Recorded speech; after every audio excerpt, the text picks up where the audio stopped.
Good afternoon and good morning to all. Welcome to the third session of the Tribal Nations Partnership 2022 on building an e-commerce presence for Native American visual artists and craftspeople. This session on building your identity. What does it mean to build one's identity or brand? I've thought a lot about that question in preparation for today's event. And I realized I've worked in the field of trademark law for over 35 years. I've worked in the private practice of law. I've also worked for a corporation. I've worked with businesses of all sizes, from one person to thousands of persons, and probably have spent more of my time working with the very small business. Certainly as a trademark attorney, I knew all about protecting a strong brand, a protectable brand. But I really hadn't stopped to think about the brand itself, how at its most intimate levels it represents what we want to communicate about ourselves and our businesses. And it is this area of focus on which we devote today's session. You will find many discussions of building one identity or branding on the internet. You may even find a webinar from the UK, as I did, that helped me to distill the lessons about what I had been reading. At bottom, the question is, what do you want your brand to say about you? What we are offering today is a particularly unique perspective, one that explores branding from the perspective of the Native American, Alaska Native, and Native Hawaiian artists. We have asked Harvey Pratt, chairperson of the Indian Arts and Crafts Board, U.S. Department of the Interior, one of our partners to the Tribal Nations Partnership, to help us set the stage. In looking for the proper words to introduce Harvey, I found I was out of them, as trying to find the words to describe a force of nature is next to impossible. So I'll simply borrow from the Indian Arts and Crafts website and state that Chairperson Pratt, Cheyenne Arapaho, is an accomplished and self-taught master artist who uses a variety of media. He is an award-winning artist whose sculpture design was selected for the National Native American Veterans Memorial, which was installed on the National Mall. And not too distant past, Harvey retired following over 50 years in law enforcement, where he was employed as the police forensic artist. There is so much more to Harvey's story, but I will let him tell the story with a few questions from me. So, Harvey, here's your first question. What made you decide to become an artist?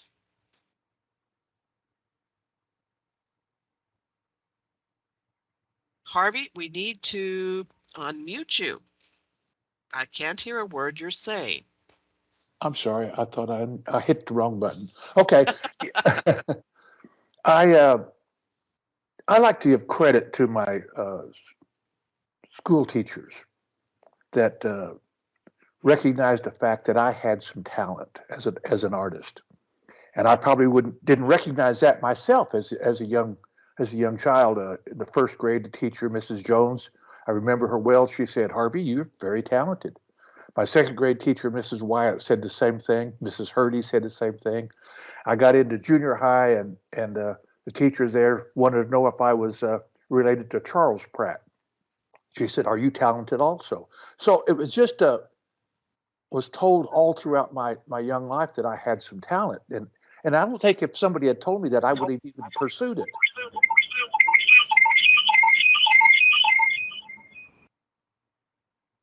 That wasn't I'm me. sorry, we just got some feedback. Mr. Wade, are you able to help us and ensure we don't have feedback?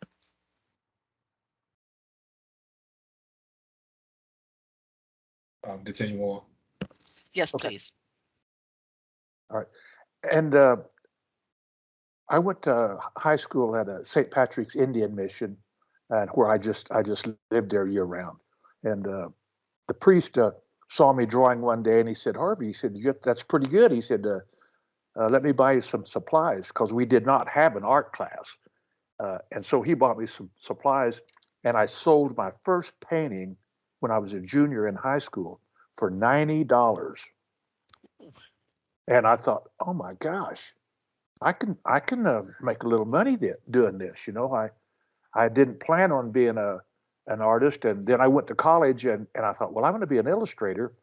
But the teacher, the instructor, professor was very critical of my work, and I thought, well, obviously I'm not going to be a good artist, so I changed my major.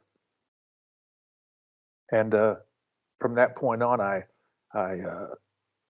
got disappointed in college, and I joined the Marine Corps, and I spent 3 years in the Marine Corps, 1 year in Vietnam, uh, and I continued to do some drawings for them. And when I got out, I went back to school again, and I started drawing and painting, and it just developed, and it was always a supplement to my career. And then it turned into a career in law enforcement when a captain asked me if I could draw from a witness's description of the man that shot her. And not knowing any better, I said, well, sure, I can do that.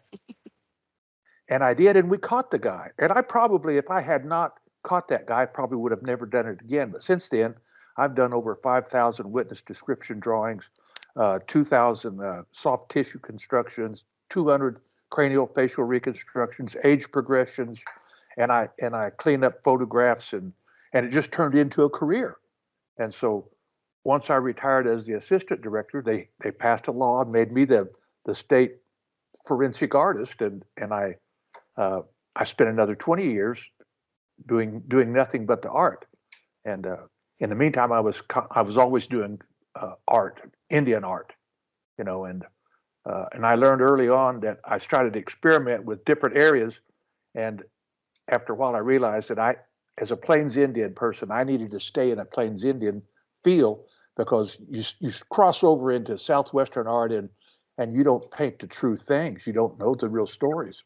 So uh, I stay with the Plains people and the Cheyenne Arapahoes, the Sioux, and that where I know something about, and what I depict is in my paintings is something that is true, and it has a story behind it. And I found out, and then my wife was a police officer, and very she's my tech person, and she uh, started my website, built my website from you know, and then I reached out. I started reaching out to a lot more people, not only collectors, and I got to show my art and my sculpting, my wood carvings, paintings, uh, ceramic work. And then I got into textiles, and I designed a Oklahoma Centennial blanket from Pendleton, Mm.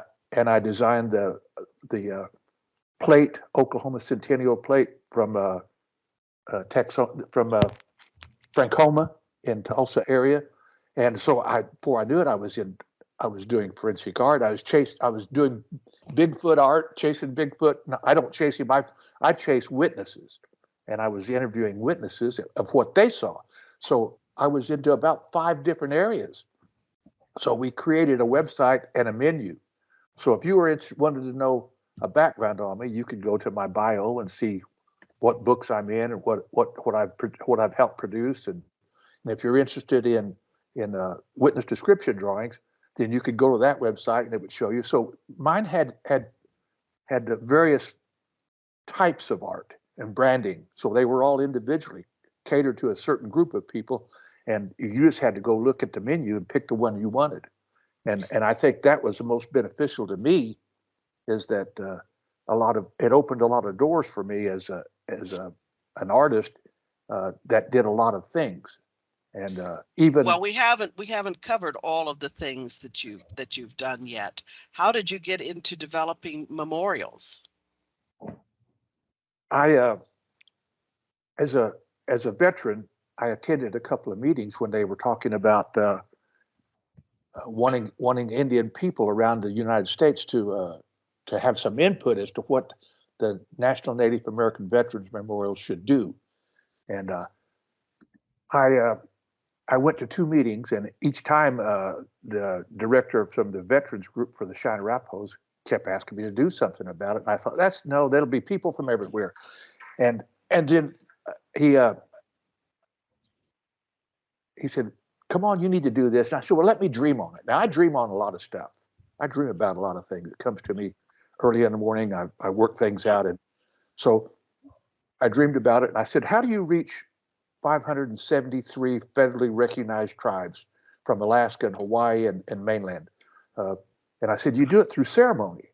And so, and since I'm a Southern Cheyenne peace chief, and I attend a lot of little ceremonies and different things, so I incorporated in my drawing. I came downstairs and made a drawing of what I thought would be interesting: a warrior circle of honor, and the directions and the cardinal points and prayer cloths and water and fire and earth and air and lances and I incorporated all those things. And my wife came down. She said, "That looks pretty good, Harvey." She said, and then my son came over and he said, "Dad, that's nice." He said, "Let's get it animated." So I had it animated and submitted that. And I think that helped me most because I was able to have some people. My son is a major in marketing, and so he helped me in those areas. And my wife is extremely talented with the computer, and so I had a lot of good help. And then I had the architects from Oklahoma that created the Murrah Building bombing memorial, where Timothy McVeigh blew up that. And so those artists, and I asked them to help me since they were architects, and they said, "We'll help you." And I had help all the way through that adventure. People would come in to help me at the right time, and everything just flowed in that memorial. And the Smithsonian told me that we were the only memorial on the mall that finished on time. Oh, well, congratulations. Yeah. It is a beautiful memorial, and for those of you who have not yet had an opportunity to visit Washington, we're getting some feedback. To visit Washington to see it, you should really make it a priority, and if nothing else, visit the memorial on Harvey's website and also on the NMAI website. So you mentioned that you had gone to a boarding school. And of course, boarding schools are very much in the news, certainly in this week in particular. And so it prompts me to ask the question of you, Harvey, was this a challenge or opportunity that shaped your work as a Native artist?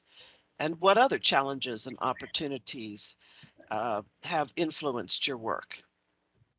That the St. Patrick's Indian Mission was also housed the Kiowa Five and their paintings, and so I was able to see that style of painting, that flat style, and I started painting in that style based on what I've learned there, and then I found out some of my own tribal people that were great artists, and so I followed that style and eventually changed to my own style, uh, which covered the flat style, uh, the ledger art. I did a lot of ledger art Mm-hmm. based on all of those old ledger pieces that I saw, and so I think that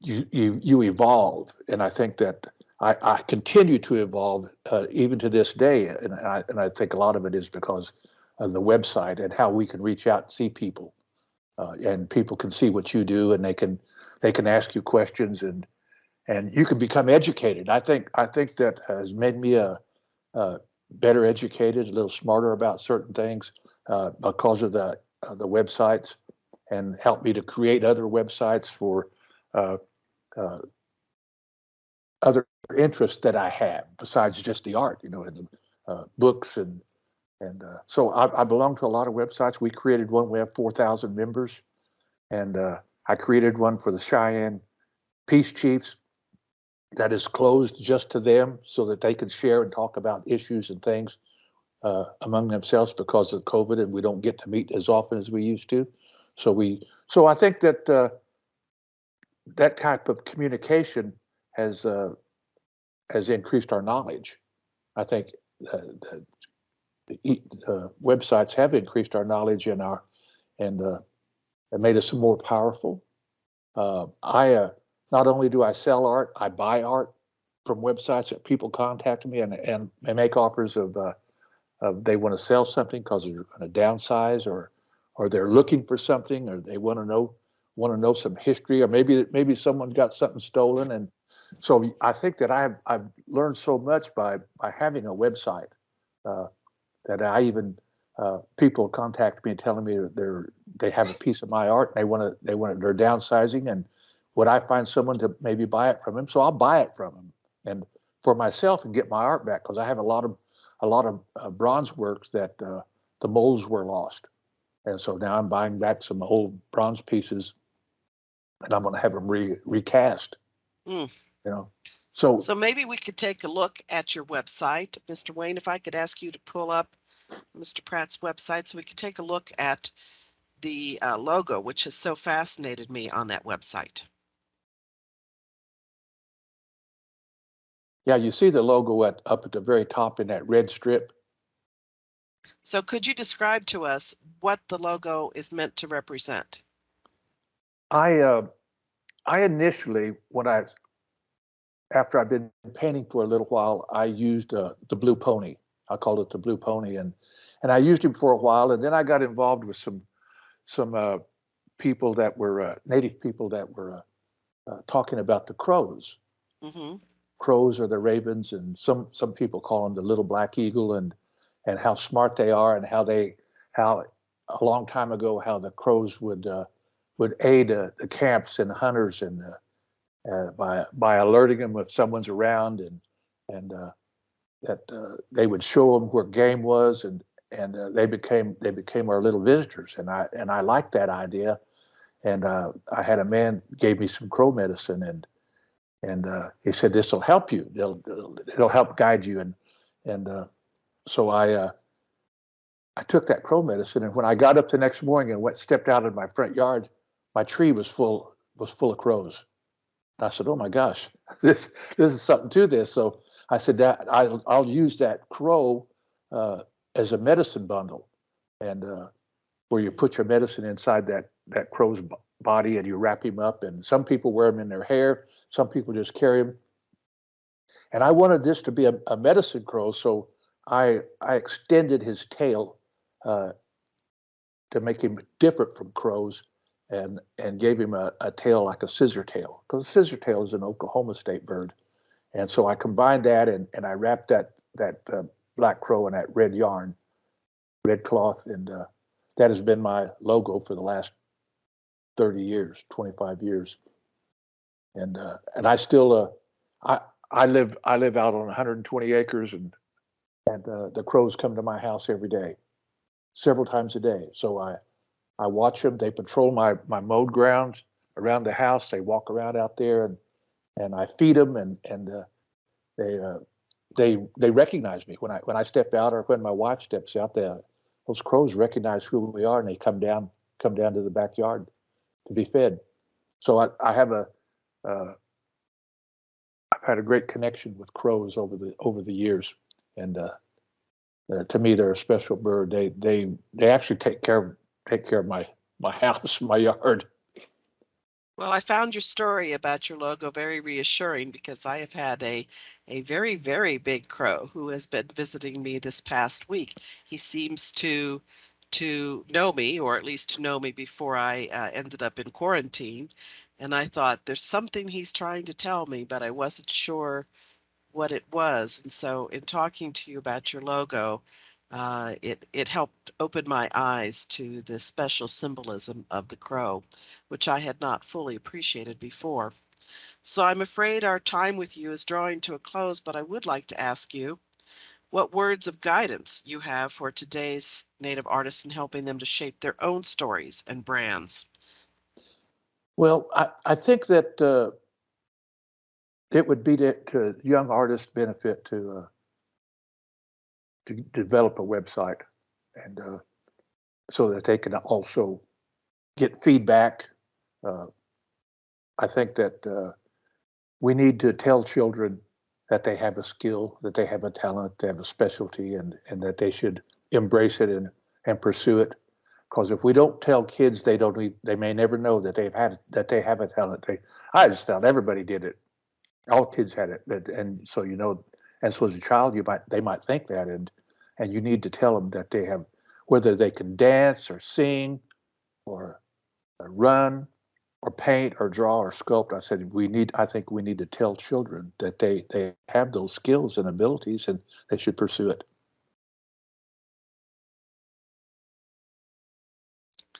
I thank you very much, Harvey, and I hope you'll be able to stay with us online as we continue through the remainder of our session, because I would imagine that people will have some questions of you. I am just fascinated by your level of energy, your level of interest, your involvement in 101 projects, uh, your dedication to your art. And I look back and I say, and this was all self-taught. And I just find that an amazing. Thank you very much for sharing it with us. Thank you for having me with you. It's been a pleasure and an honor. Thank you. So now we're going to put everybody to work. And here is what I would like you to think about. The next 15 minutes or so of our session will be dedicated to a class exercise. Maybe a little bit difficult to do in a webinar, but it can be done. And so I'd like to tell you what it is that I myself experienced, because you're going to experience it too. So our class exercise is adapted from a class that I took in branding. I took from branding experts in the UK because I couldn't find what I wanted anywhere else. They may have found my accent a little odd, and I was an odd man out in a class full of English business persons, but they did appreciate my interest in their expertise and lessons. The teachers posed a series of questions that required us to um, search our souls.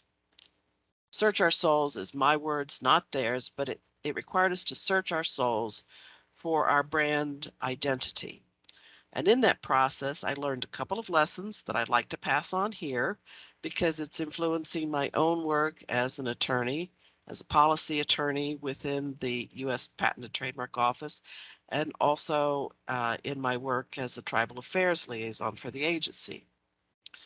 Branding is about putting one thing in the customer's mind about you. It's about how you make them feel. Our class concluded with an exercise that you likely have encountered before in a number of different ways, but it's useful one in trying to figure out who you are, what's the one thing you do well, what makes you distinct, and what you can use as your elevator pitch with people who typically today have a very limited window of attention, maybe I think 15 seconds, which I believe is what the teachers had suggested, may be a bit on the generous side. And so as I parsed their lessons, I thought, that's interesting. The one thing you do well.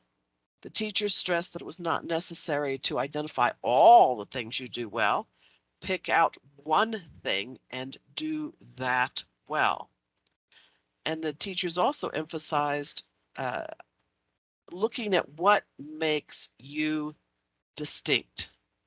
Not what you do better than your competitors or how many things you do oh so well, but what makes you distinct. And if you think of branding, of building your identity, of building your brand from those perspectives, I think it does give you a somewhat different insight into branding. At least it has for me. And so with the thought that we're going to do an elevator pitch, and this is sort of like if you remember that movie with Tom, oh my gosh, his name has just gone from my head. Very popular. The movie is Jerry Maguire, and you remember the famous line from the film, "You had me at hello." That's what I was thinking of as I thought back about the lessons of the class. I thought, that's my elevator pitch. What I am pitching should make that person or those persons feel, you had me at hello. Well, I'm going to allow you to do it in a few more words than just hello, but take the next 10 minutes to develop a description of your identity using no more than 9 words. A total of 9 words. So you have 10 minutes to do this. It is now 3:25, and so at 3:35, maybe we'll give a few more minutes just so people are comfortable. We'll ask for volunteers to share their descriptions into the chat so that we can read them out.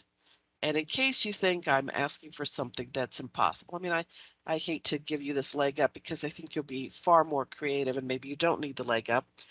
But what I came up with, this is something that I made up. I am not this person, but I did it in 9 words. Award-winning cherry designer in sterling silver and turquoise. I'll read that again. Award-winning Cherokee jewelry designer in sterling silver and turquoise. That's it. That's the 9 words. That's my brand identity. But it took me a lot of drafts to get there where I'm throwing words and the sentences and descriptions out. And so when you have an opportunity to pitch to people, whether it's in an elevator or at an informal meeting or wherever you may have an occasion to pitch to people, those are your 9 words. That's you had me at hello. Now, hopefully, the person listening will say, this prompts me to ask a few more questions. What awards did you win? Do you have samples of your work? Do you work in anything other than sterling silver and turquoise? You see how this could go. So 9 words. Anybody have any questions?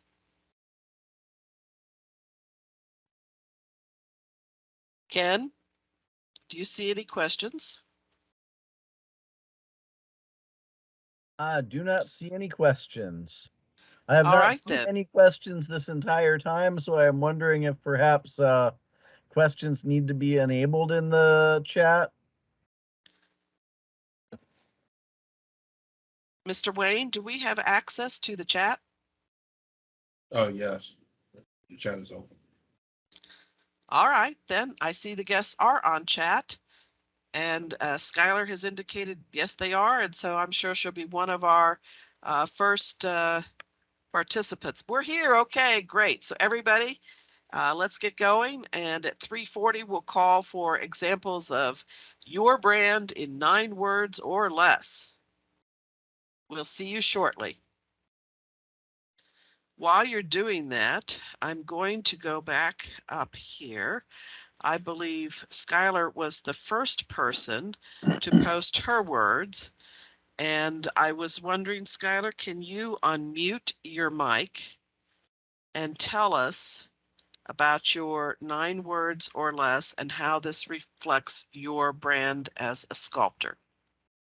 So, bit of a surprise here. I'm actually not female, but I do specialize in art science, and people might question what that is. In essence, it's just a fancy way of saying design. So I basically take concepts like aquaponics, things that are functional, but not exactly something you would want to keep in your house. It's not exactly something that you would find attractive to look at or something like that. So I take these systems and I design it in a way that, it's a piece of art to look at, but it still is entirely functional. I incorporate landscapes into it, so there are rivers, streams, that kind of thing for water returns. Just kind of taking something that might be a little more technical and Mm-hmm. making, nature in your own backyard. I mean, that's very important to me. I mean, I live in the city, so it's a little bit harder to get back into nature, so it's nice to be able to have that little slice of nature in my own home. So I apologize, Skylar. I had um, thought I had seen you post or your picture appear on camera earlier, and the picture that appeared is a young lady. So apologize. But so who is your ideal customer? I'd say my ideal customer is really, anyone who wants to provide, their own food or keep more plants, in their house. Um, I definitely don't really charge at this point. I just consult and, design things for friends, family, and stuff like that. But, eventually I'd like to, make large scale models for, the community. And what do these large scale models do? I apologize. I'm not following precisely what you're doing. So what And it if you have a is, picture, you'd be free to post it. yeah, so basically, aquaponics is the idea of raising fish and Ah, using yes. their waste to provide nutrients for your crop. So, say tomatoes, cucumbers, lettuce, that kind of thing. And what's currently out on the market is definitely focused in more of a functional sense, So it's very much using large scale bins and PVC piping. Mm-hmm, And mm-hmm. so I'm kind of taking um, FDM printing, so 3D printing to make my own parts how I want. And then, you know, I'm not really explaining this well. I wasn't expected to put on the spot there, but Well, that's all right. um, I mean, this is just meant to be yeah, an opportunity to yeah. exchange some ideas. And so, what would you say that you do best that makes you distinct? I think the most distinct thing about it is most of these systems, again, they're entirely designed to be functional. So you have large tanks that just have fish that are not living in their natural environment. It's just a big tank. There's water in it and they swim in circles all day. So the models that I make are not meant to have fish that you would eat necessarily, Mm-hmm. but they do have more ornamental fish, and then the tanks themselves are landscaped to be a more natural environment.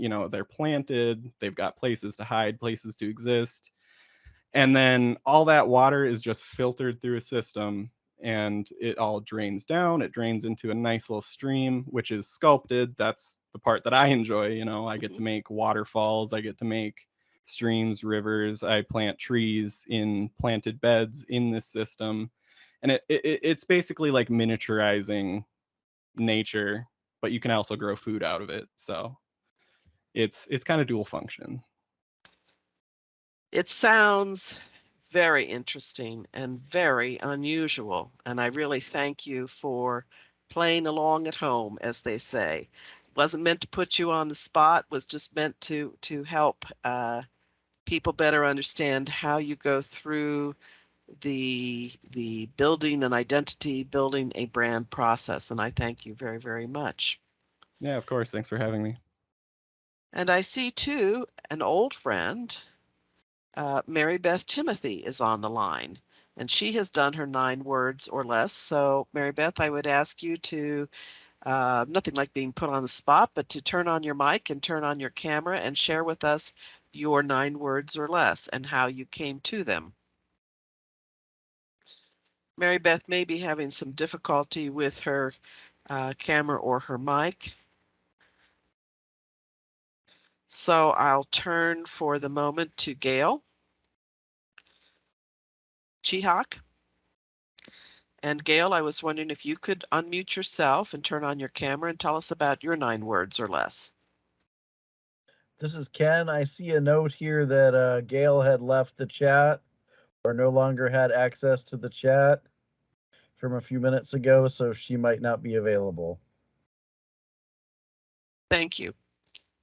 Did you see any note from Mary Beth indicating technical problems? Sorry, muted myself. No, I do not. All right then. Well, I see one other person has dared to post. Mabuso? Muboso, are you still on the line, please? If so, could you open your camera and turn on your Yes, mic? Hello. hi. Sorry, I Well, I don't know think I that's can see. Tracy. That's not you. Mabuso, are you able to turn on your camera? I can't turn on my camera at the moment. Sorry. Well, then that's all right. Then just go ahead and talk to us and explain. Tell us what your 9 words or less are and how this reflects your identity, your brand. I tried simplifying basically what I do in like to make it short. So I'm basically a stock photographer and a lifestyle and commercial photographer. So yeah, I think basically that's what I do. I basically shoot pictures of like people doing their normal like daily activities and then supply them to stock sites and then hopefully make a sale from that or something. So I'm going to put you a little bit on the spot here, since this is a class exercise and we're among friends. And so what is it that you do that is distinct? Because there are, of course, a number of lifestyle and stock photographers, but what makes you distinct? In the stock side of it, what makes me distinct is that I'm mostly contributing towards like the lack of like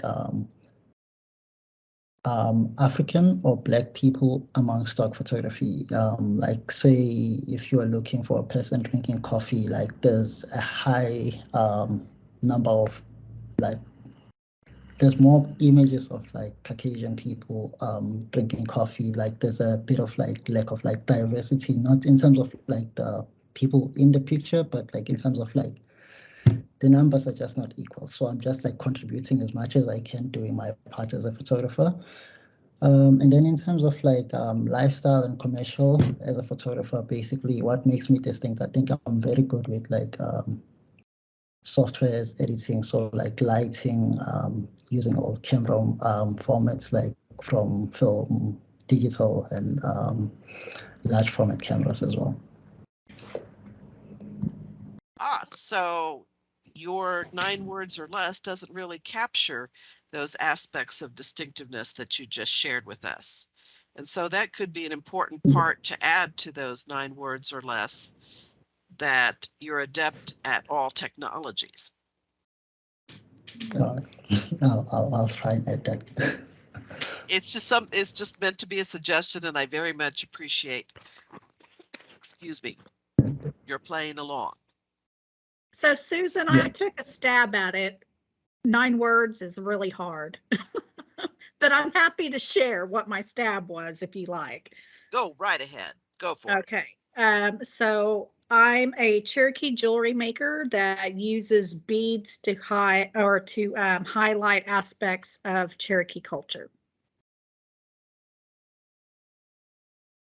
How many words was that? I think it's 13.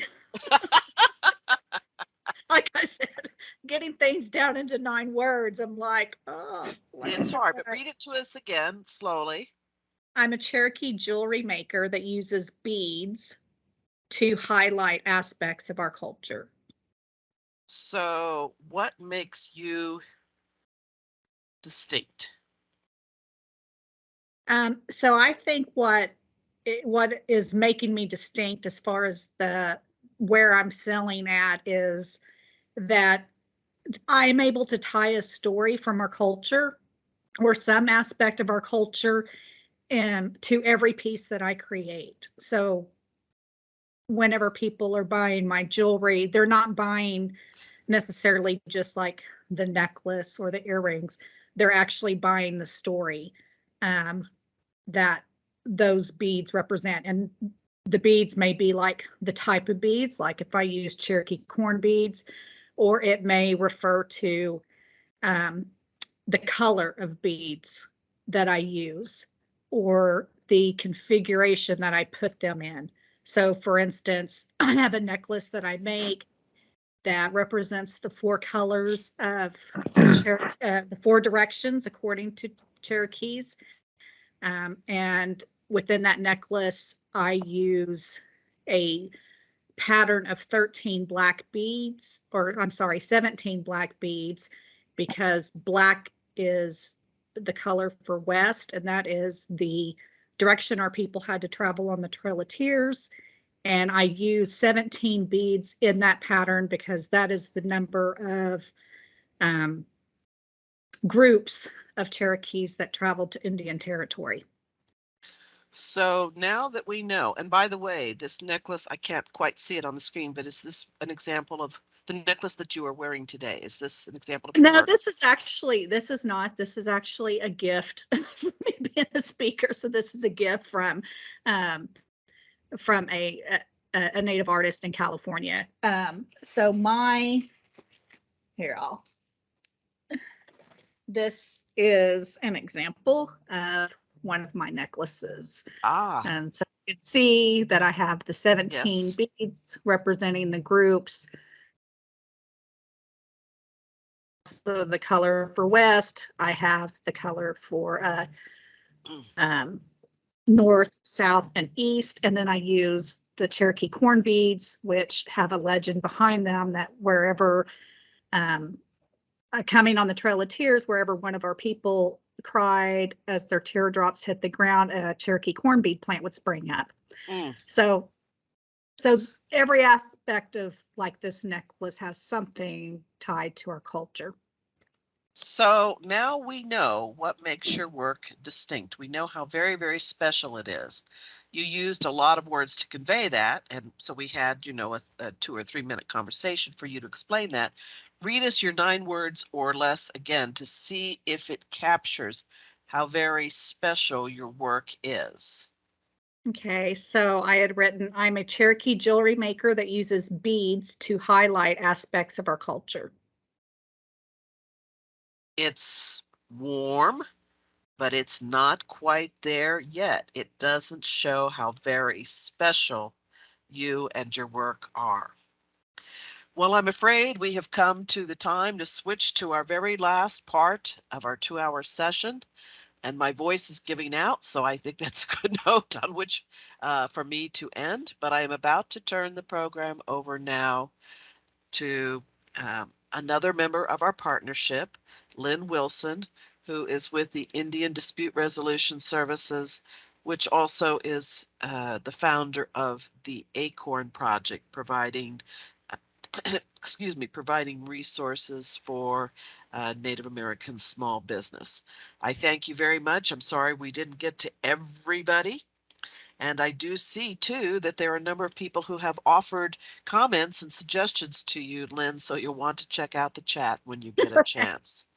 Thank you very, very much. And I feel blessed for all of you to have shared your stories. So now I turn the program to Lynn. Okay, well, I guess this was a good segue since I was already up and speaking. So yes, thank you. I am really honored today because we have some amazing Native artists that are joining us, including one from my own tribe.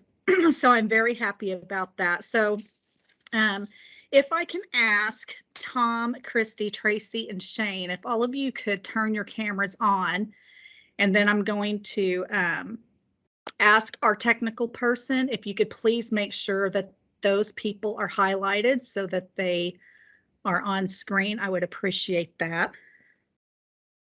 Okay, so the first artist that I want to introduce is Christy Ruby. Christy is an Alaska native and is a one-woman show for her business, C. Ruby Designs. She harvests her unique marine mammals to use for creating award-winning fur fashions. And actually, I'm sorry, hold on a second, because I want to share, as I'm introducing each speaker, I would really like to share their website. So let me pull that. Okay. There we go. Okay, so now back to Christy's bio. So Christy harvests her unique marine mammals to use for creating award-winning fur fashions. Working as a paid graphic designer since she was 16 has taught her every small skill matters when developing your brand. And her difficult journey to success is a compelling story with many deep potholes and dead ends to overcome. On her website, under the category My Vision, you can learn more about Christy and see when life serves you mud pie, you should always make dirt bombs. I love that. And Christy, you have magnificent, beautiful work. that I hope everybody is seeing right now flash across their screen. So Christy, thank you so very much. Is there any other words you'd like to add before we go on to the other artists? You know, I actually think now was a time that Ken was going to come on and share something that you were highlighted in a brochure that shows some more beautiful examples of your work. So Ken, if you would like to do that right now. Yeah, hold on I just can. a second.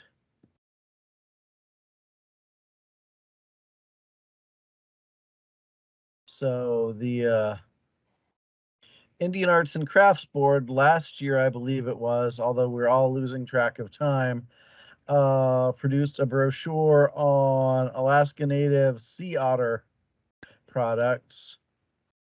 And I do believe probably our tech person would need to highlight you, because at least on my end, it's showing very bottom, Okay, very little at the bottom of the screen. so let me adjust the size on this to 100%. So we did this brochure last year on sea otter in Alaska Native art. And one of the artists who participated in that brochure was Christy. And here on the left, we can see one of Christy's products, which is this beautiful otter fur capelet. And when we were talking about people who do branding and have distinctive work, Christy certainly came to mind because of the uniqueness of some of her work product and some of her methods, but also because let's try and focus in on this a little bit better.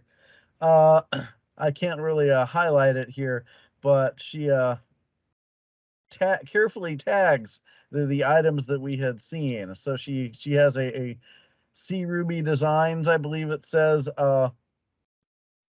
tag that she includes in all of her work. So as far as branding goes, certainly setting things up so that people who are seeing your products without even being able to see you, were able to determine who made the thing and then get back to Christy. So I guess that was just the thing I wanted to share, was just some of Christy's work and the way that she uses branding within the work. And is everybody else muted? I'm not. Great. Thank you so much for sharing that. And Christy, you do absolutely amazing work. So I hope you don't mind me highlighting this page on your website. Not at all. So, yeah, beautiful. So our other panelist is Tom Stone. Tom is a legendary Native Hawaiian surfer and waterman. Using his love of surfing and his culture as a focal point, he has spent the last 10 years at the University of Hawaii, gaining his master's degree in Pacific Island Studies, specializing in ancient Hawaiian sports.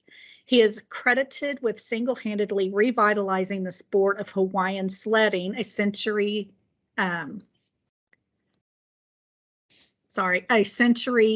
extreme sport, and for the past several years, he has been sharing his knowledge and his aloha as a teacher and craftsman, instructing students in the art of sled building and ancient surfboard carving. Hey, aloha. How's everybody? Thanks for having me. Yeah, and so I have pulled up your website here. I just want to verify it is showing, correct? I'm not used to using Teams. So let me pull that up here. Okay. It should be sharing now. It is. Yeah, sorry for the technical fumble. I'm a Zoom user, not a Teams user. So, but anyway, thank you. Glad to have you here with us. Glad to be here. And next up, we have Shane Hendren, and I've pulled his website up so you can see some of the lovely creations that he's made. Shane is an award-winning Navajo metal and silversmith, known for his high-end contemporary jewelry, incorporating Navajo symbols and using various techniques. Shane was born in Gallup, New Mexico on the Navajo Reservation. And during his childhood, he grew up on a ranch, which provided him with a high work ethic, and his family had a great appreciation for the arts, which included frequent trips to museums and cultural activities. So this combination gave Shane a well-rounded start to learning and understanding so many parts of jewelry making. He grew up drawing and painting the world around him and learned that the quality of a person's equipment reflected their dedication to their vocation. This was primarily directed toward cowboys and their equipment, but can be interpreted in so many facets of Shane's life and his respect for his art. So Shane, thank you so very much for joining us today. Well, thank you all. I really appreciate the invitation and the opportunity to be here. Definitely my pleasure. Yeah, and we look forward to hearing more from you. So as a Cherokee citizen, of course, I'm very honored to introduce Tracy Rabbit. Tracy is a Cherokee artist from Pryor, Oklahoma, or as we say here locally, Pryor Creek. Tracy's work captures a spirit in the Native American woman that does indeed embody the best in female strength. From the proud lift of her chin to the strands of hair caught by the wind, she appears to weather all storms. Her paintings represent the way it feels to be female, to fly in the face of all that comes with fierce dignity, energy, and strength, but also captures the woman's ability to be gentle, yielding, kind, and passionate. So Tracy, I want to thank you for also joining us on today's panel. There was another, yeah, you're welcome. There was another panelist that unfortunately had an emergency at the last moment and is not able to join us, but I did want to make sure and bring up her website. Her name is Candace English, and she has a business called The Farmer's Daughter Fibers, and she has a very interesting story. So I just want to encourage everyone that if you have the chance to go visit Candace's website, as well as all of our other panelists, if you get the opportunity. So give me a minute here now. Quit sharing my screen.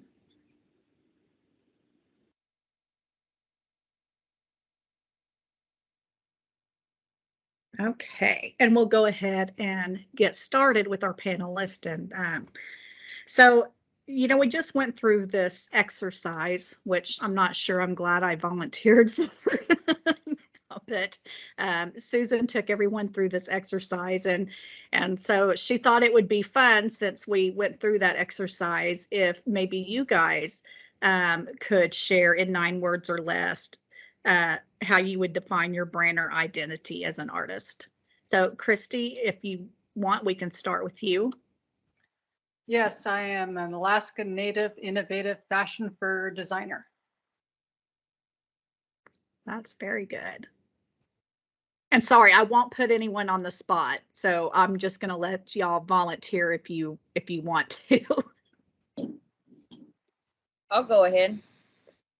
I'm a second generation self-taught Cherokee artist from Oklahoma.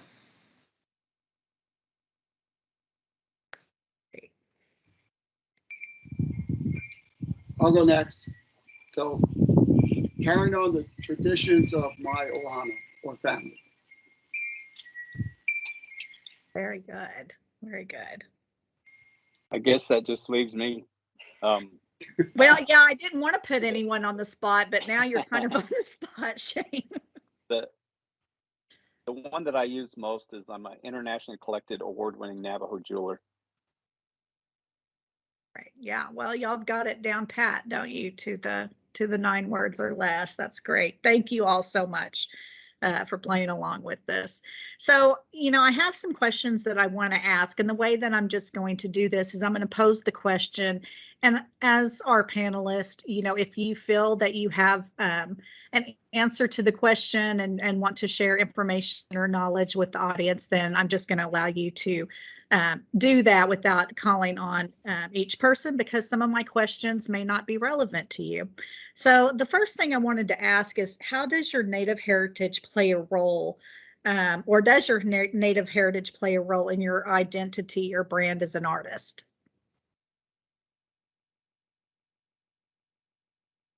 Well, for me, I didn't really have a choice in the matter. It was sort of put upon me. So I've never tried to not be who I am. So in that respect, without denying who you are, you have no choice, but it's part of your whole being.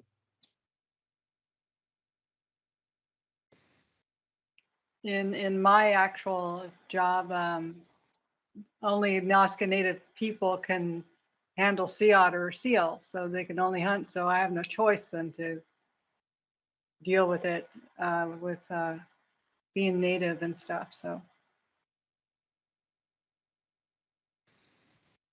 I would say, I would like to answer that question, say it has absolutely played a role, and echo the words that Shane said. I've been Cherokee all my life, and so it has definitely played a role in what I do and how I paint. And for me, I was raised as a Kanaka Maoli, or Hawaiian, as we know today. And my mother really instilled that spirit of who we are in me, and my father and the rest of my family just gave me the knowledge that I needed to continue on in life and to maintain our presence as natives. Thank you all for sharing. So can you, each of you, tell us a little bit about the trademarks that you use for your business, whether it's words, designs, your logo, the colors that you use, and how they help you reflect the identity of your brand?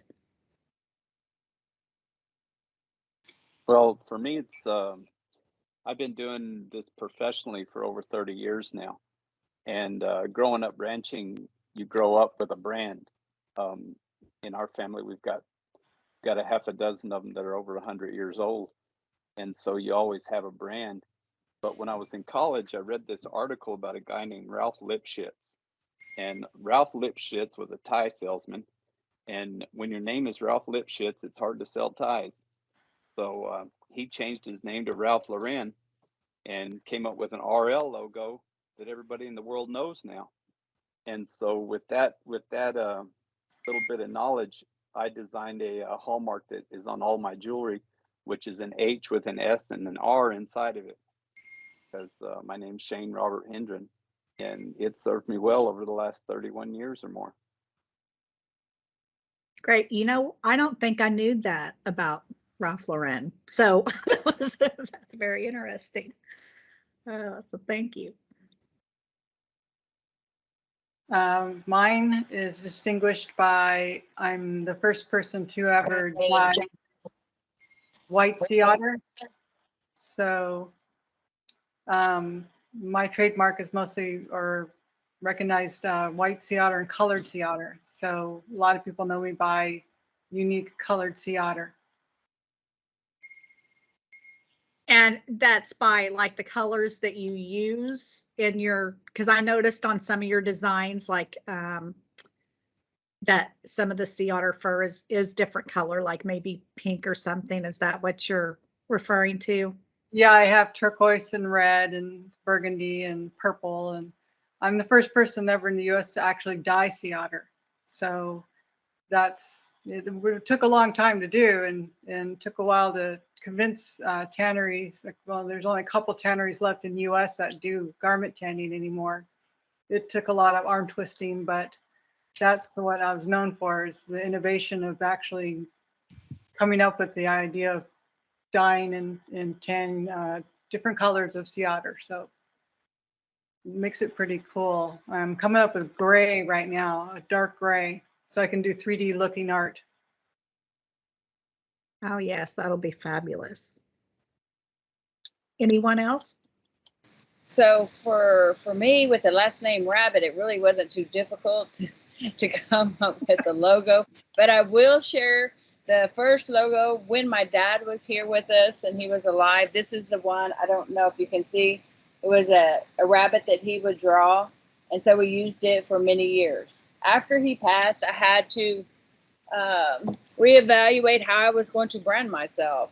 And I came up with, I don't know if you can see this very well, I call this the bunny ball logo. And it is something that my dad did a painting of years ago. It did not look like this initially, but you also see that my logo is surrounded by a rainbow. So I incorporate the rainbow in all of my branding, merchandising, my packaging. And the reason being is that the very last interview my dad gave on television before he passed away, he said, "I hope when I die, God puts me in charge of painting rainbows." So I try to incorporate that in all of my marketing materials and packaging. That's beautiful. I just love, when someone can explain, parts of their logo, or, the colors they use, the images that they use. It really does have a story behind it. So I think that's fantastic and a beautiful tribute to your father as well. And last but not least, okay, so sat down with friends and family for our logo, and looking at who we are and my family lineage, or my looked at the colors, that's important to us, and that's red, yellow, and black, which is the colors of our lineage. And then our environment was the ocean, and the ocean had two significant components to us as native peoples of the ocean, and that was the fishhook and waves.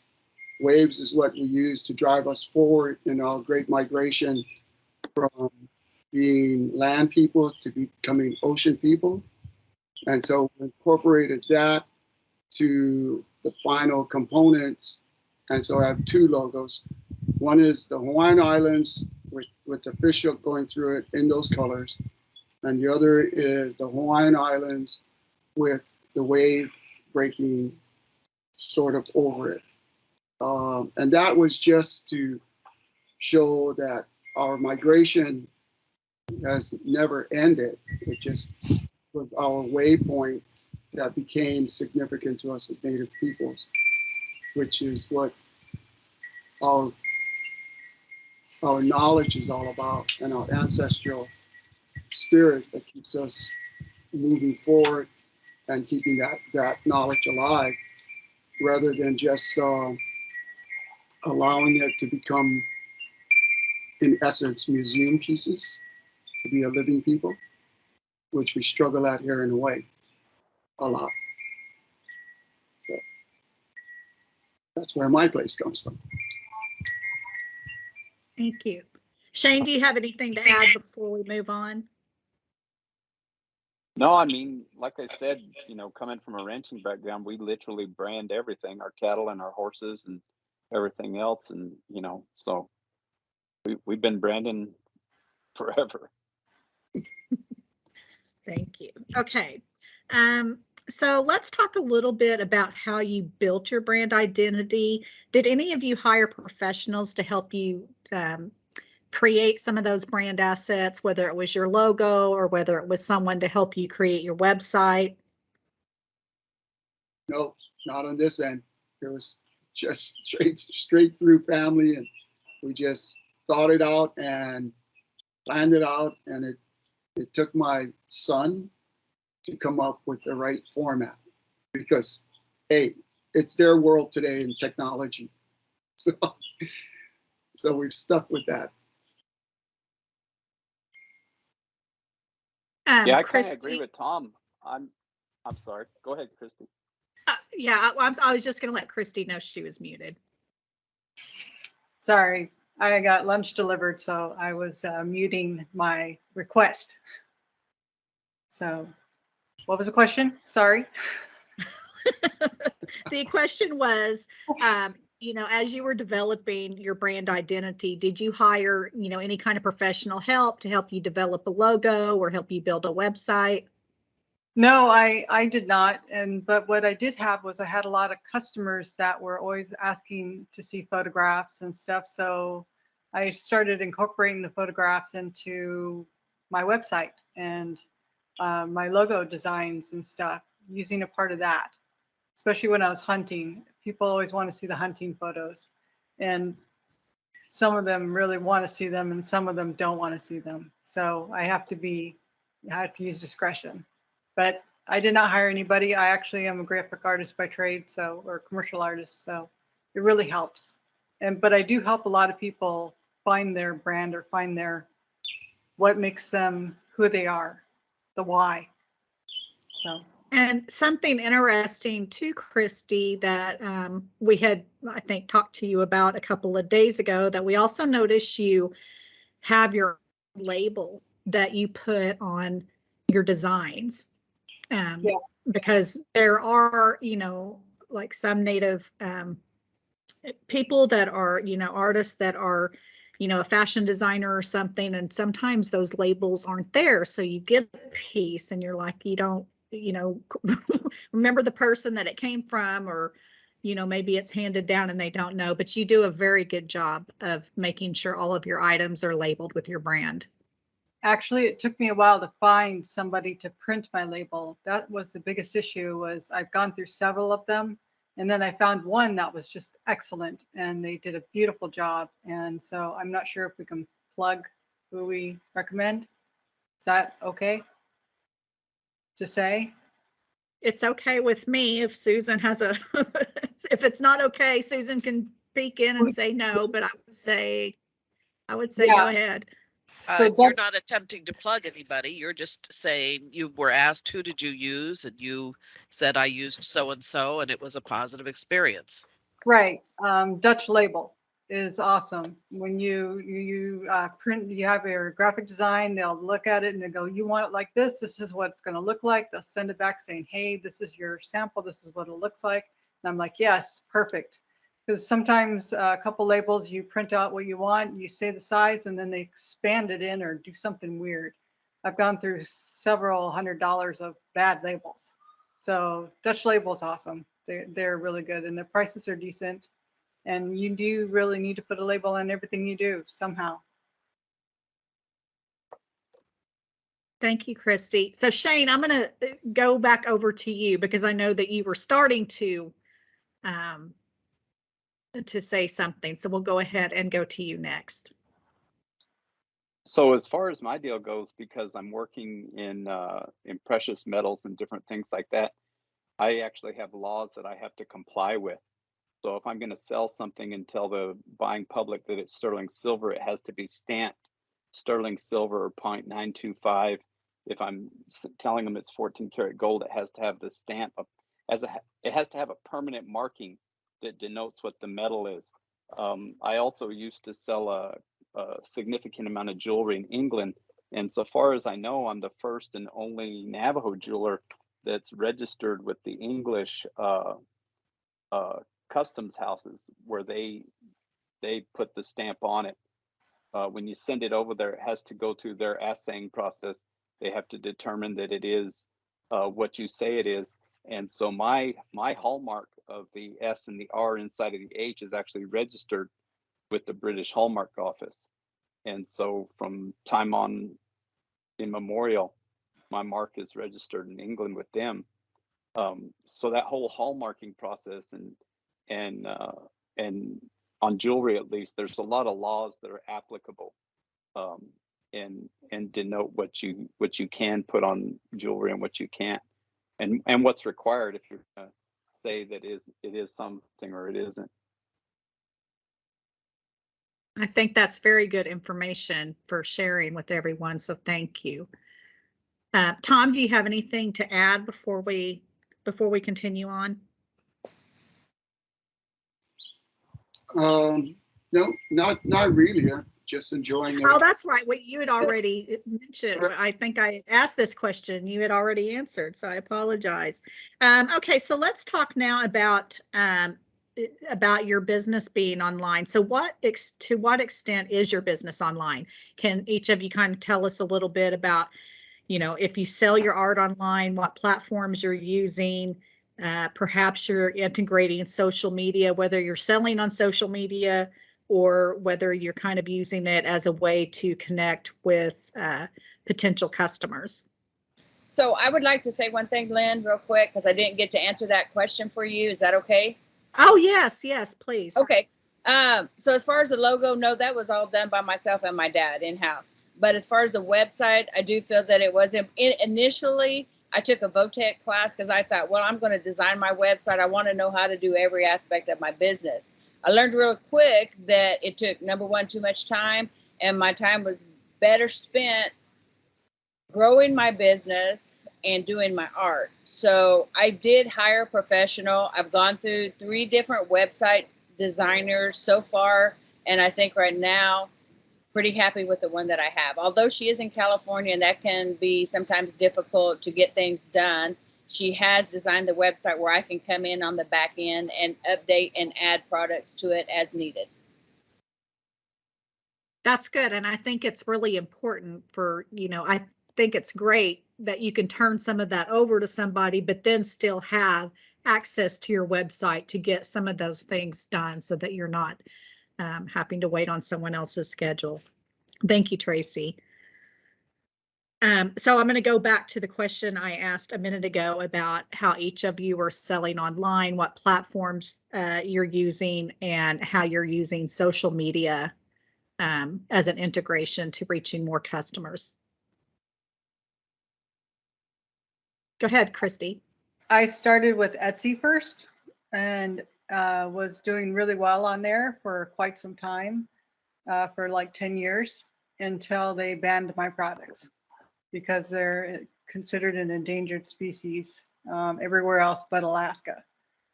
But I did really well there and got a lot of traffic, a lot of reviews. The reviews are really important. You don't, when you get reviews and 5 stars and stuff, or 3 stars, then you're in trouble. But 5 stars, people really depend on those to buy your product.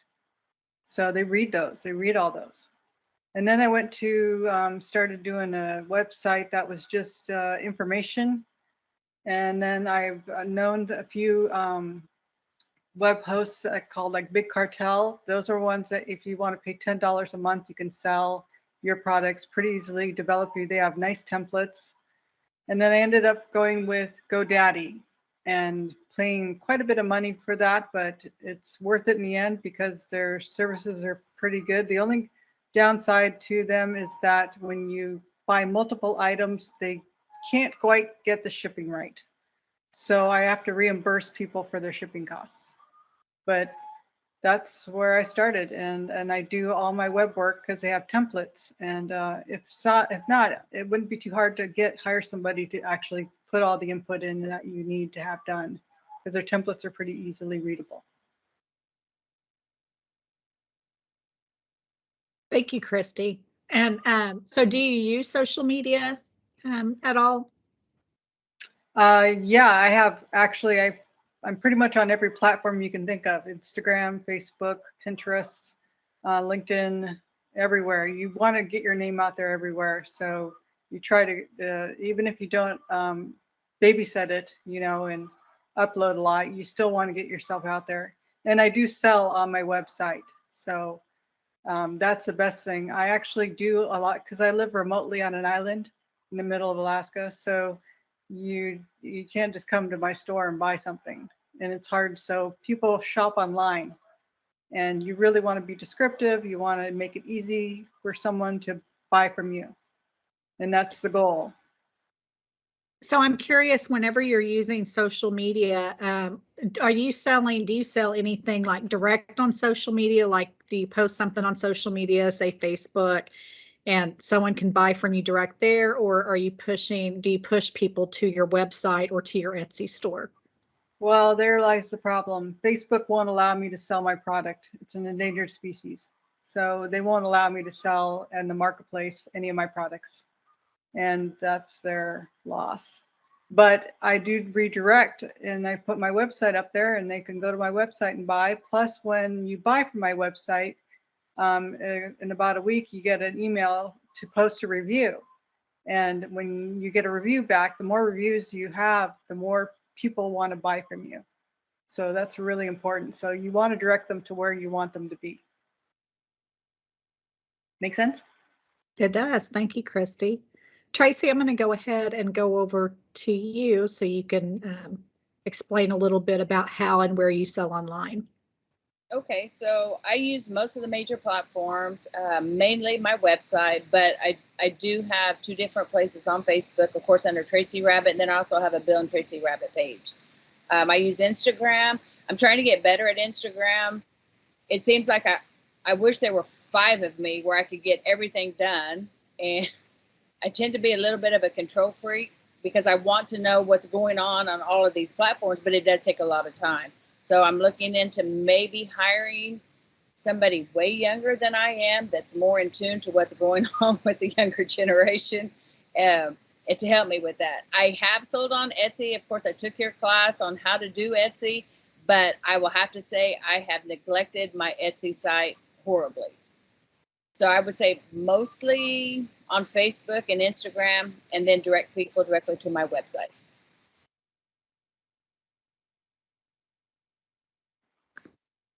Thank you, Tracy.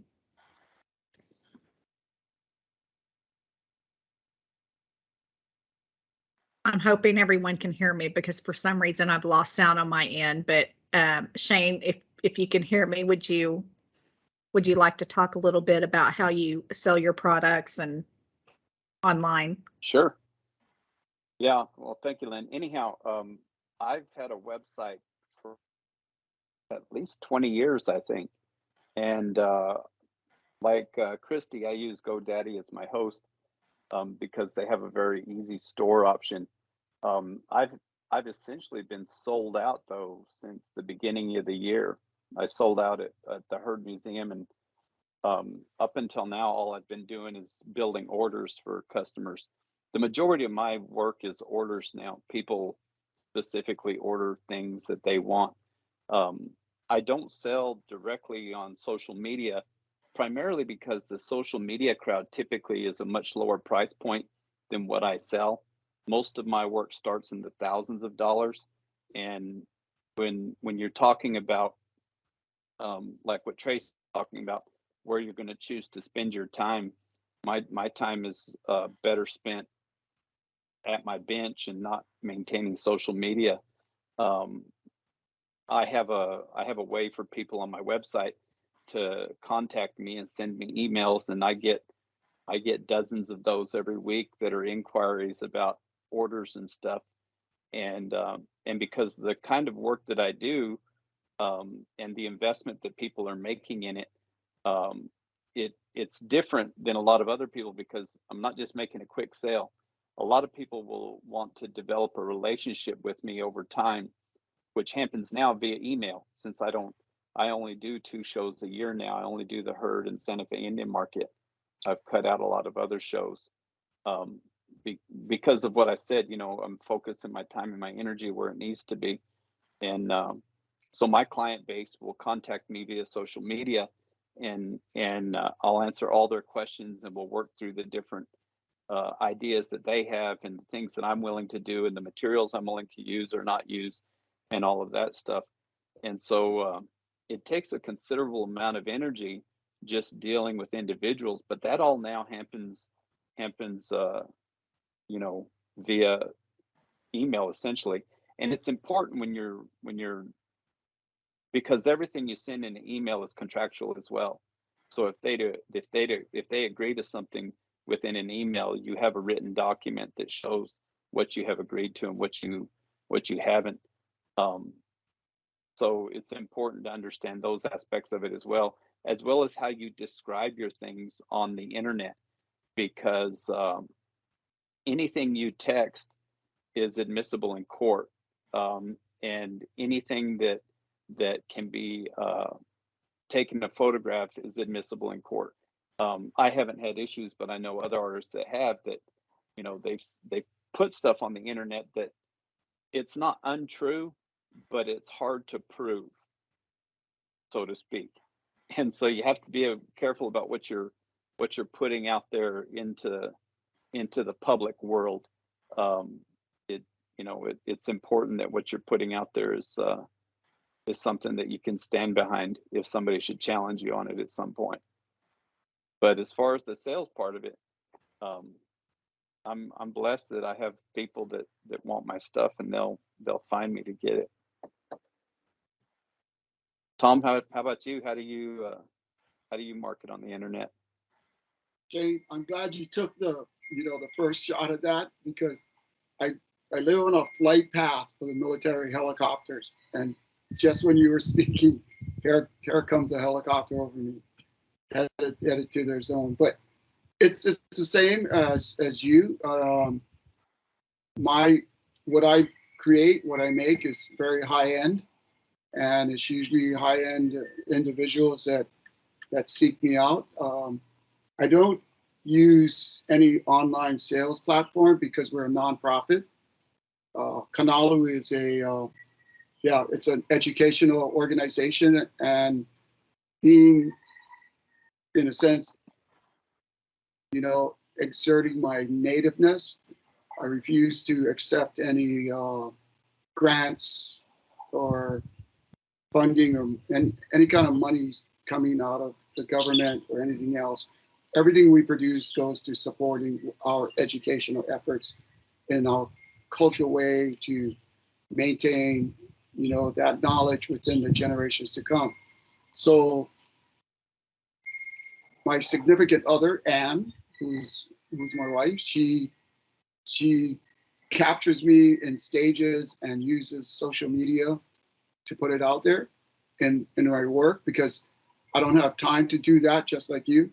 I would rather create whatever implements I'm creating out of wood, stone, or bone. And I need to focus, and that focus sometimes drains me mentally and physically. I can walk 11 miles a day and go nowhere, just back and forth, walking, carving. So she does most of that, and she always, because you brought up the significance of being correct, being professionally an archivist and a librarian by profession, she maintains that connection of what I'm doing to our culture and our traditional knowledge. So it's unquestionable, right? So there's no questions about what I'm doing. I try to make our product coming out of our organization affordable to our own communities. That's where the issue lies. And because as individuals, we're going to age, we're going to get older, and we're going to pass it on. Our whole effort is about teaching our people to be economically viable using their practices, rather than someone buying our cultural product from Korea, China, Japan, Philippines, and every place else, and pocketing the monies. And here our struggle is economic. So it's being able to teach them that they can take a stone, carve it, and go sit on the street side, and the tourists will buy it. And you'll go home with $60 to $150 for a rock that someone else, paid in ABC stores $80 for it. So it's just using all of that knowledge and what we do. But to be clear, our products sell, our products sell for thousands of dollars at one time, just like yours, Shane. So, and I'm very picky, and I don't carve that many implements a year to sell or to generate our. But I do spend a lot of time, almost every day, carving, and that's going to some child, just giving it everything away and encouraging them to actually learn how to do it themselves. And that's in my family too. My kids, they have to learn it. They have to know it, because I want them to survive and wherever they're going, and to carry on our family knowledge, I guess. So, Hey, Well, Tom, yes, go ahead. I have a question real quick. Sure. Do Hawaiians have a, like in Alaska, we have a silver hand program. It's where it proves that it was made by an Alaskan native. Do you guys have a hand or a label that you put on your Hawaiian stuff that guarantees that it was made by from a indigenous Hawaiian? Yes, it is. It is now. Well, actually, the state passed a law that anything made in Hawaii has to have the stamp or the logo saying it was created here in Hawaii, and it is certified. For us as Native Hawaiians, we are definitely we have our own logo that says it's made in Hawaii, and and that's where I clarify, because sometimes might be in California and working for individuals and carving there, and I always make it clear it's made in California. So, yeah, it's just another part of branding. So yes, it is. But I have an issue for myself is that we can't brand, or I don't want to brand or trademark in that kind of way unless it's culturally acceptable to the larger community of us as Native Hawaiians, because I don't really have ownership of it. It's our culture that has ownership of it, because that's all I make. Is I only make traditional pieces or implements, and I personally don't have. It has to be a community consensus. So, yeah, in Alaska, the Silver Hand product program was actually enacted for the tourists. So then they're not buying, a fake native craft. and So, I feel that, yes, for sure. yeah. This Sorry. is Susan. I'm concerned that Lynn may be frozen. I'm not frozen. I just turned my camera off so I wouldn't be spotlighted while our guests are talking. Oh, I thought, man, that takes some fortitude to just maintain that same expression. All right, then. You're right here with us. I'm not concerned. All right. Well, if she was Hopefully frozen, I wasn't making a crazy face when I was frozen. So Tom could warm her up with some Hawaiian heat. Oh, no.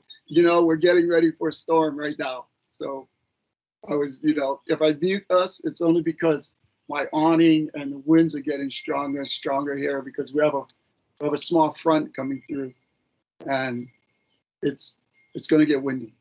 Yeah, the birds stopped singing. Yes, they did.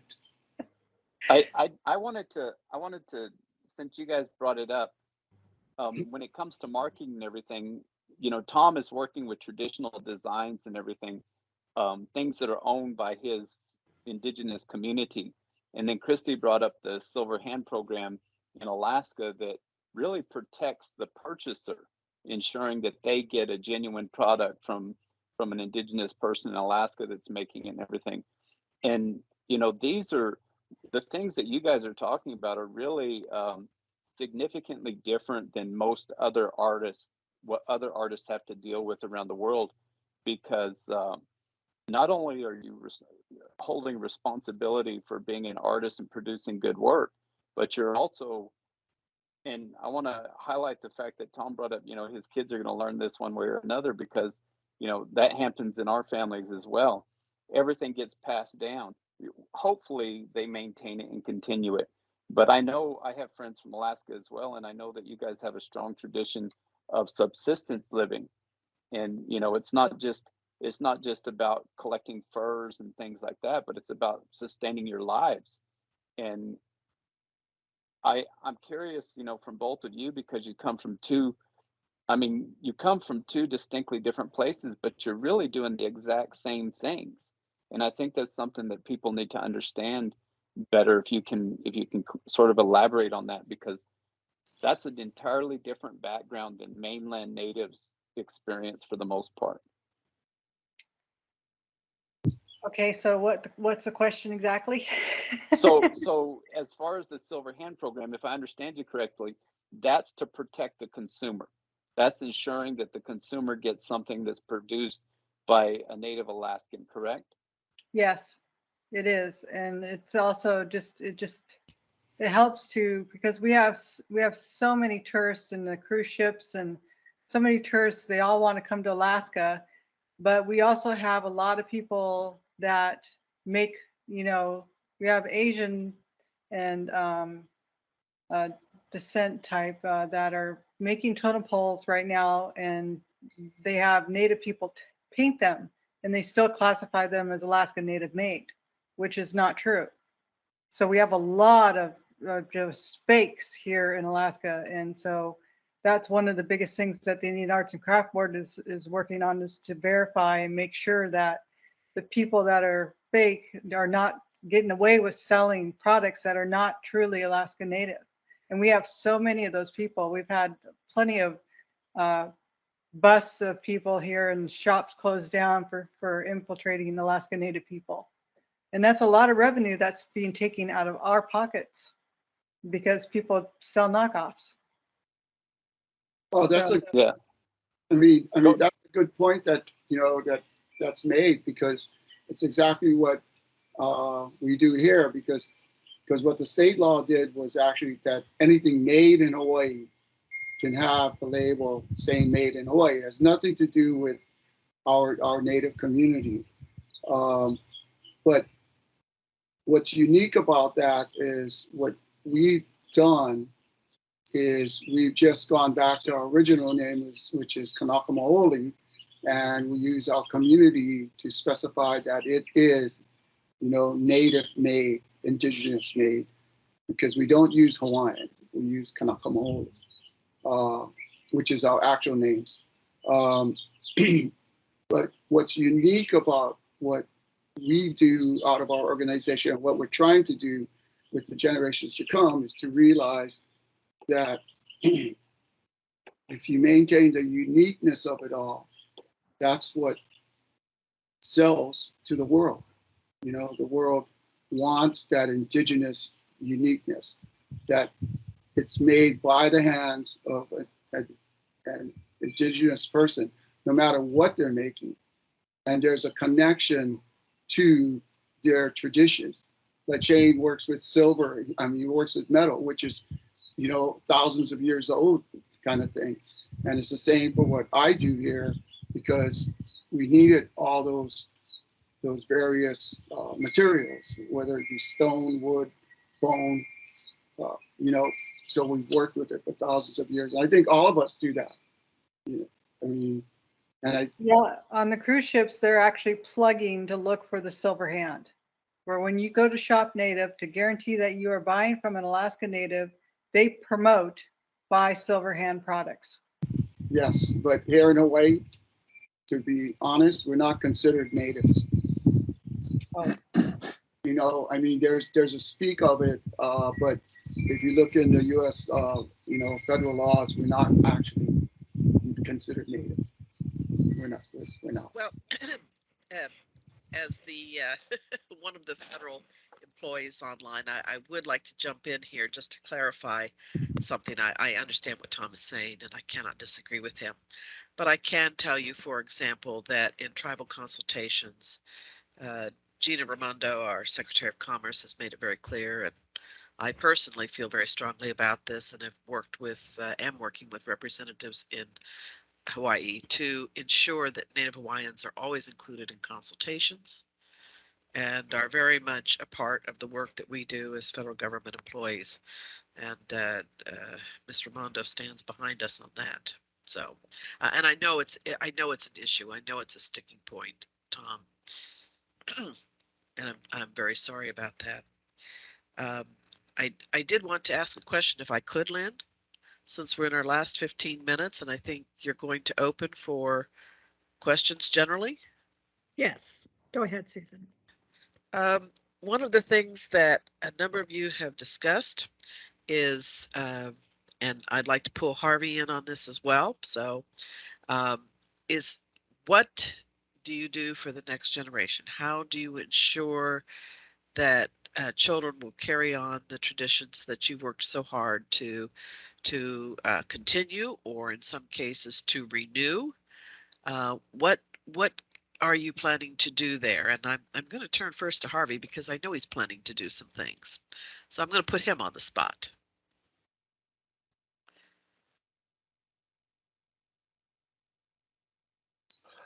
Well, you know, I'm always concerned about our children and our ancestors, and I pray for them I pray not only for our family, and I ask our ancestors to pray for us, and I say prayers for my grandchildren.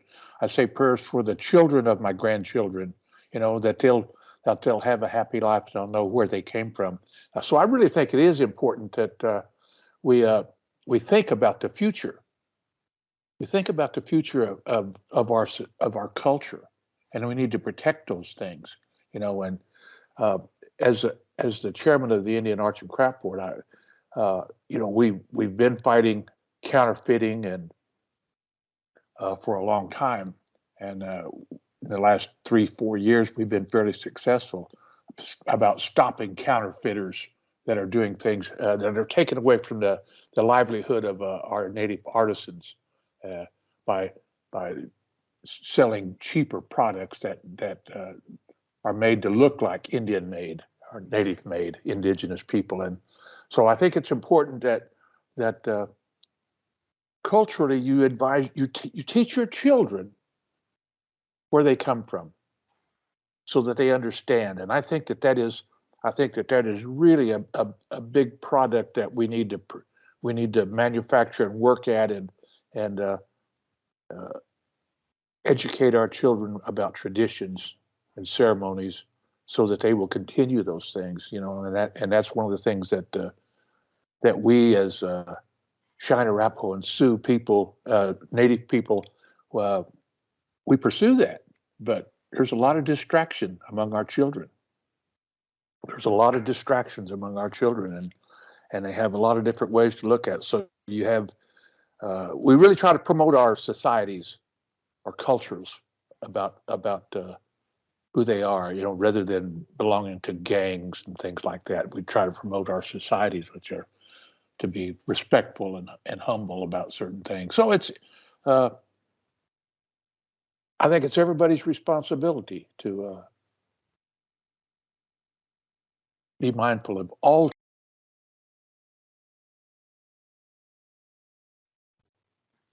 Educate them.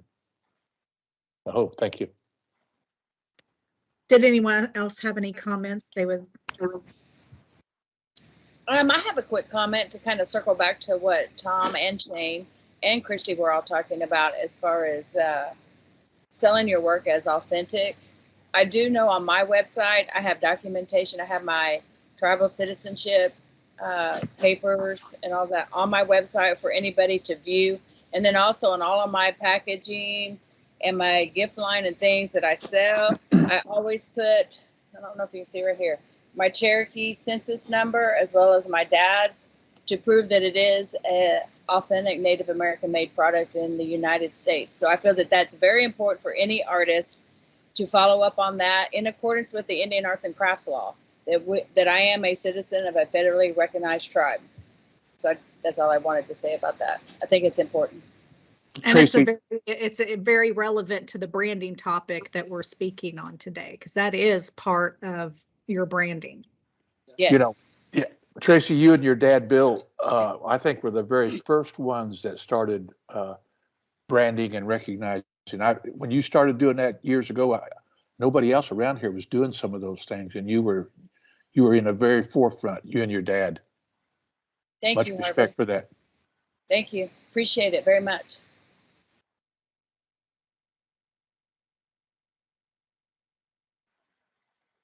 Okay, we do have just a few minutes left. Because this entire series is really kind of focused on helping Native artists learn more about selling, through e-commerce, I did want to go ahead and get this question in for you guys. And that's, how has selling online impacted your business and your identity as an artist? Has it increased your revenue? Does it connect you to customers you wouldn't otherwise reach? Has it helped you gain more recognition as a Native artist? Yes. Absolutely. Yes. Landslide. Yeah. It does, for sure. Yeah. Yes. It has So increased revenue. And I will tell you, during the pandemic, I think many artists had a pivot when shows stopped happening for all of us. So for me, laying that groundwork and having a website for 20, 25 years, it really paid off in not being able to travel. So I would say it definitely increased revenue. It increased customer outreach, but then again, it's kind of interesting how my business plan since the pandemic has changed. I don't need to do a lot of artists and travel across the United States. As we all know, that's very expensive. I just got back from Yellowstone, and you would not believe the amount of gas money it took me to get there and back.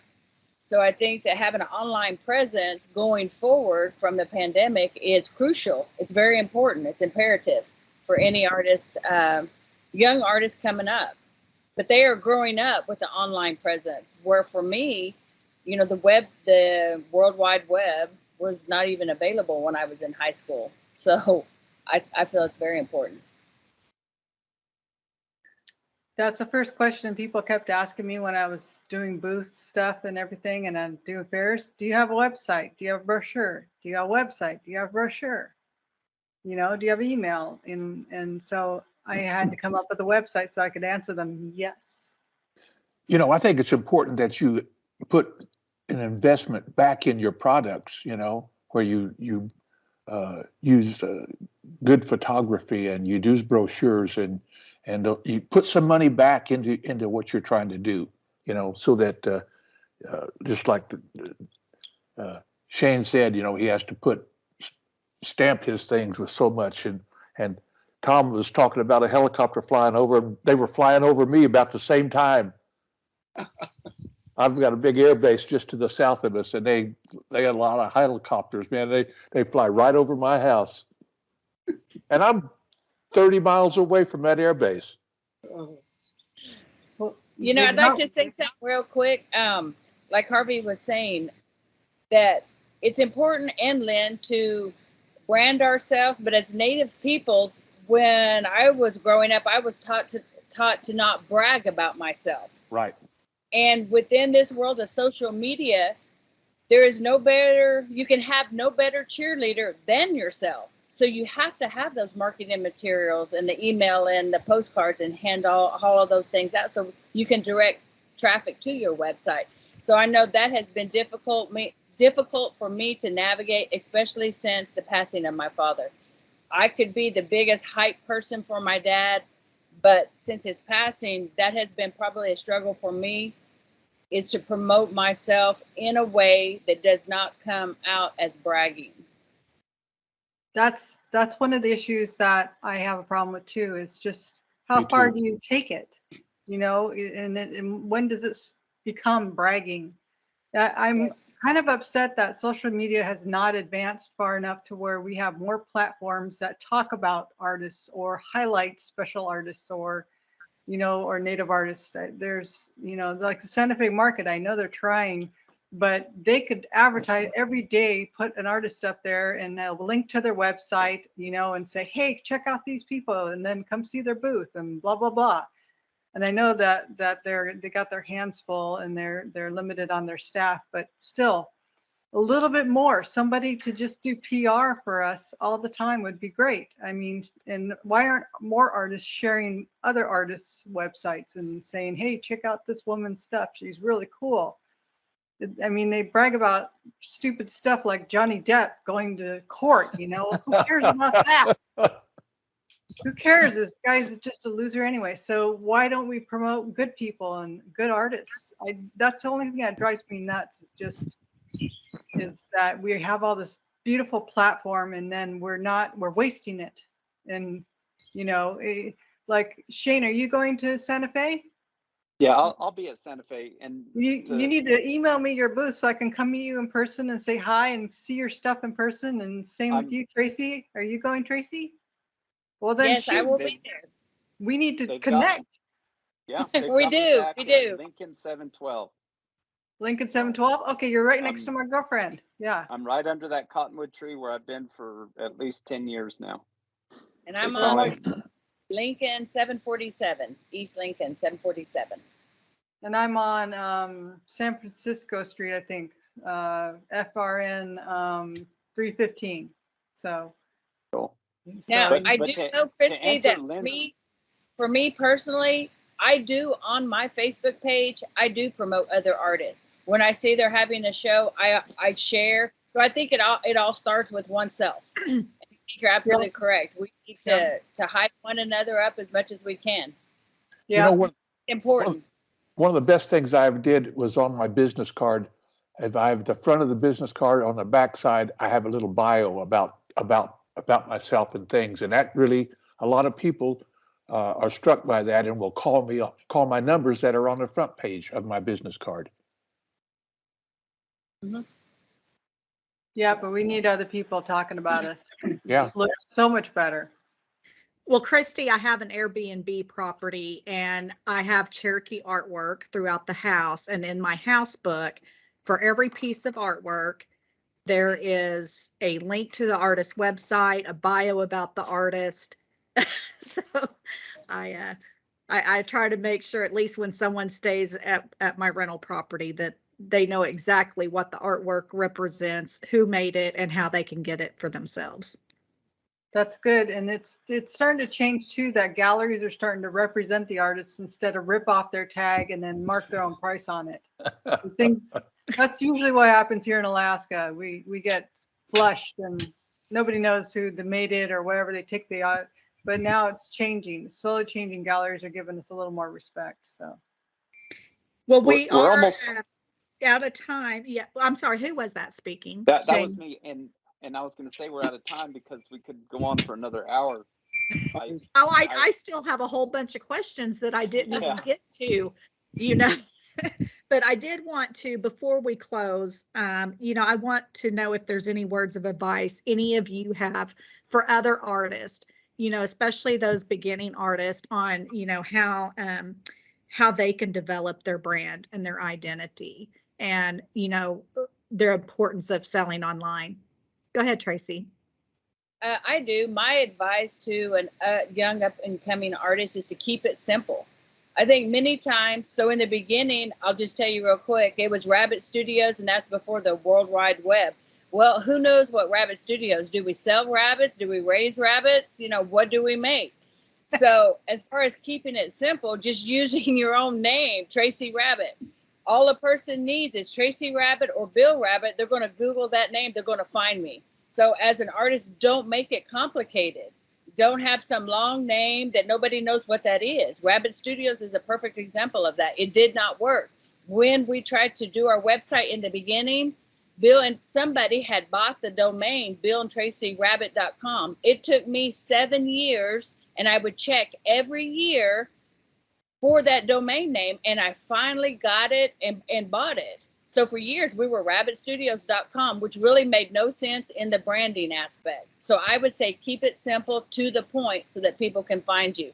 You got 2.3 seconds to gain their attention, and they're gone and they're off to the next thing that they're doing. Keep it simple. Yep. Good photos. Good photos. Good photos. Go get a website cheap. You can load up these photos too. It's very simple. Just get your name out there and get started. And then also hire somebody to do Google Analytics or, SEOs to get you optimized searching. That's what your brand is SEOs on the web and stuff. And it took me 3 years. So now when you Google my name, I'm the third on the list, and it works, but it takes a while. Yes. But you guys forward me your emails on that email and stuff so that I can get your information and stuff. And I'll send you guys an email too. And I'll see you at Santa Fe. Yes, see you at Santa Fe. And thank you. It was an honor to be a part of this conversation. Truly a blessing. I learned a lot. Yeah, we appreciate y'all. I want to see if you guys don't care. I know we are at time. But Susan, could you tell me if there, were any questions in the chat or something that we should address before we close? And if any of you watching, if you do have questions of somebody, Susan, how can we best get information to our panelist? Excuse me. Well, Lynn and Ken and I, as the representatives for the Tribal Nations Partnership, are certainly willing to be conduits and get you to wherever you need to go. You had asked me to share, is there anything that anybody wanted to say or ask? And I would like to share a couple of things. One, Marvis Aragon said, thanks to each of you for your perseverance, resilience, and inspiration, and for sharing your pathway and journey to success. As the American Indian Chamber of Commerce of New Mexico, we're proud of your talent. And then I would like to share, Diaz said, I would like to see artists host live Zoom type meetings that invite people into their environments and show people their products and what can be purchased. Connect with people, essentially. I always wanted to do a pop-up one of these days, but you need to have one extra person in your shop while you're popping up and they're reading your emails. But I want to do a pop-up someday, you know, come to the shop, come see the stuff. I think it'd be great, but we need people, we need more instruction on how to do that.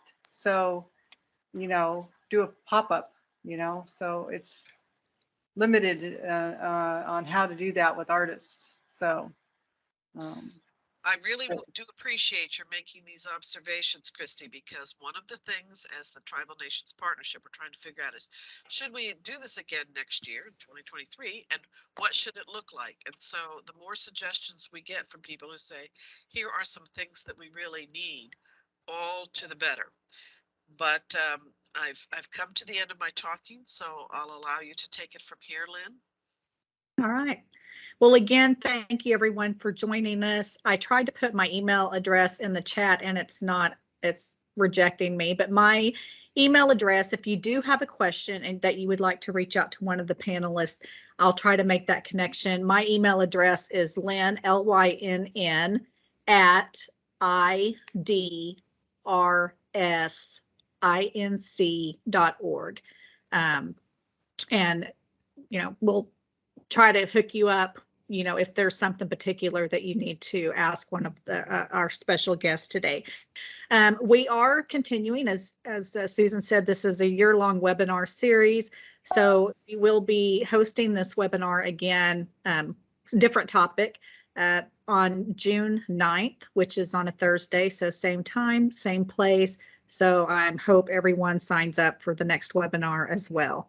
I don't know who our guest is going to be yet, but I'm sure it'll be fabulous, just as this panel was. So thank you, guys. Thank you. It was a Thank great you. pleasure. Thank you.